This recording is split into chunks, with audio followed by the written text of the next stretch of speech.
India മുന്നണി എന്നത് ജയിച്ച് കാണണമെന്ന ആഗ്രഹമുള്ള പ്രതിപക്ഷത്തുള്ള എല്ലാ പാർട്ടികളും ഒറ്റക്കെട്ടായി നിൽക്കേണ്ട സമയത്ത് ഒരു പാർട്ടിയെ തകർക്കാൻ മറ്റൊരു പാർട്ടി മുന്നണിയിൽ ശ്രമിക്കുകയാണെങ്കിൽ അത് പരസ്പര വൈരുദ്ധ്യം തന്നെയാണ്. അതിനകത്ത് ഒരു സംശയവുമില്ല.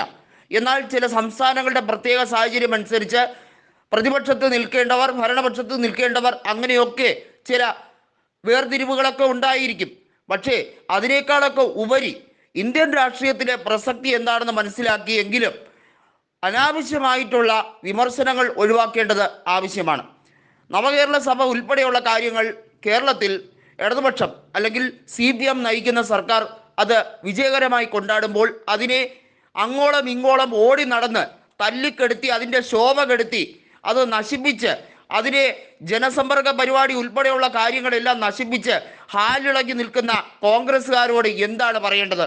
വെറും തെമ്മാടിത്തരമാണ് കാണിച്ചു കൂട്ടുന്നതെന്ന് രാഹുൽ മാങ്കൂട്ടത്തിന് കൃത്യമായിട്ട് അറിയാം. രാഹുൽ മാങ്കൂട്ടത്ത് കാണിച്ചു കൂട്ടുന്ന ഇത്തരത്തിലുള്ള തെമ്മാടികൾ കാണിച്ചു കൂട്ടുന്ന പ്രവർത്തികൾ എന്ന് തന്നെ പറയേണ്ടി വരുന്ന സാഹചര്യമാണ്.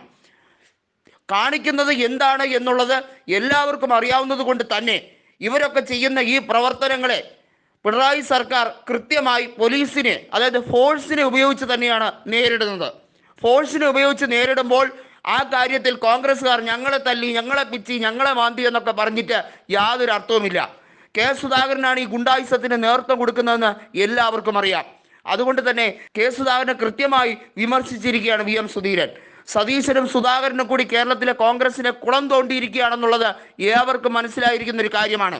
ഗുണ്ടായുസം കൈമുതലാക്കി മാറ്റിയ സുധാകരനും അതുപോലെ തന്നെ തനി വർഗീയത കൈമുതലാക്കി മാറ്റിയ VD സതീശനും കൂടെ ചേർന്ന് എല്ലാ രീതിയിലും കോൺഗ്രസിനെ കട്ടപ്പുറത്ത് കയറ്റാനുള്ള തീവ്രമായ ശ്രമമാണ് നടക്കുന്നതെന്നുള്ളത് VM സുധീരൻ ഇതിനോടകം തന്നെ മനസ്സിലായി കഴിഞ്ഞിരിക്കുകയാണ്. ഇനി വരാൻ പോകുന്ന ലോക്സഭാ തെരഞ്ഞെടുപ്പിൽ പുഷ്പം പോലെ എല്ലാ സീറ്റുകളും ജയിച്ചെടുക്കാമെന്നായിരിക്കും ഇവരുടെയൊക്കെ ധാരണ. ഒരിക്കലുമില്ല. ഈ കേരളം, ഈ മതേതര കേരളത്തിന് കൃത്യമായി അറിയാം ആരാണ് ശരിയായ പക്ഷത്ത് നിൽക്കുന്നതെന്നും ആരാണ് തെറ്റായ പക്ഷത്ത് നിൽക്കുന്നതെന്നും. അതുകൊണ്ടാണ് 2019 ലോക്സഭാ തെരഞ്ഞെടുപ്പിൽ UDFന് 19 സീറ്റുകൾ കൊടുത്ത അതേ ജനങ്ങൾ തന്നെ തൊട്ടടുത്ത് നടന്ന ത്രിതല പഞ്ചായത്ത് തെരഞ്ഞെടുപ്പിലും അതിനുശേഷം വന്ന 2021 നിയമസഭാ തെരഞ്ഞെടുപ്പിലും ബഹുഭൂരിപക്ഷം നൽകി ഇടതുപക്ഷത്തിന് അധികാരത്തിലേക്ക് ഏറ്റിയത്. അതുകൊണ്ട് അനാവശ്യമായിട്ട് ഇന്ത്യ മുന്നണിയുടെ കൃത്യമായ സഖ്യകക്ഷിയായ CPMനെ ചൊറിയാനായിട്ട് വരികയാണെങ്കിൽ കൃത്യമായി സുധീരൻ മറുപടി കൊടുക്കുന്നത്, അദ്ദേഹം ഒരു കോൺഗ്രസ്സുകാരനായിട്ട് പോലും അദ്ദേഹം മറുപടി കൊടുക്കുന്നുണ്ട്. അന്ധമായിട്ടുള്ള വിരോധവും കാണിച്ച് നിങ്ങളുടെ വ്യക്തിവിരോധം തീർക്കേണ്ട വേദിയല്ല ഇത്. കേരളത്തിലെ ജനങ്ങൾക്ക് മതേതര മൂല്യമുണ്ട്.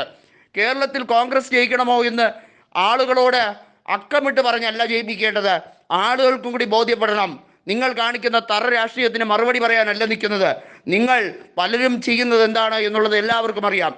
സുധാകരൻ ചെയ്യുന്നത് 4 വോട്ടിന് വേണ്ടി സംഘപരിവാറിന് കുഴലൂതുകയും അതുവഴി BJPയുടെ വോട്ടുകൾ പർച്ചേസ് ചെയ്യുകയും അതുവഴി CPMനെ തോൽപ്പിക്കുകയും ചെയ്യാനുള്ള ശ്രമമാണ്. ഇത് തെറ്റായ സന്ദേശമാണ് ദേശീയ തലത്തിൽ തന്നെ നൽകുന്നതെന്നുള്ളത് VM സുധീരൻ ആവർത്തിച്ച് പറഞ്ഞിരിക്കുകയാണ്. VM സുധീരനെ പോലെ കറകടഞ്ഞൊരു കോൺഗ്രസ് നേതാവിനെ ഇന്ന് മഷിയിട്ട് നോക്കിയാൽ കിട്ടില്ല. AK ആന്റണി പോലും കോൺഗ്രസ് നേതാവാണെന്ന് 100% പറയാൻ കഴിയില്ല. ഒരു നാണോ മാനോ ഇല്ലാതെ ഇദ്ദേഹത്തിൻ്റെ മകൻ BJPയിലേക്ക് ചെന്നത് എന്ത് രാഷ്ട്രീയ പാരമ്പര്യത്തിൻ്റെ പേരിലാണ്? ഇവിടെ കോൺഗ്രസ് അണികൾ കിടന്ന് തല്ലുകൊള്ളുമ്പോൾ AK ആന്റണി അതിൻ്റെ ഉന്നത സമിതിയിൽ ഇരുന്നു കൊണ്ട് കുളിരും കൊണ്ടിരിക്കുകയാണ്. അദ്ദേഹത്തിൻ്റെ മകൻ അനിൽ ആന്റണി BJP ചേർന്നിരിക്കുന്നു. നാണം കെട്ട രാഷ്ട്രീയ കളി കളിക്കുന്ന ഇവരെയൊക്കെ എന്താണ് പറയേണ്ടതെന്നുള്ളത് പറയാതെ പറഞ്ഞിരിക്കുകയാണ് VM സുധീരൻ. കൂടുതൽ വാർത്തകൾക്കും വാർത്തകളിലെ വസ്തുതകൾക്കും ഈ ചാനൽ സബ്സ്ക്രൈബ് ചെയ്ത് ഫോളോ ചെയ്യുക.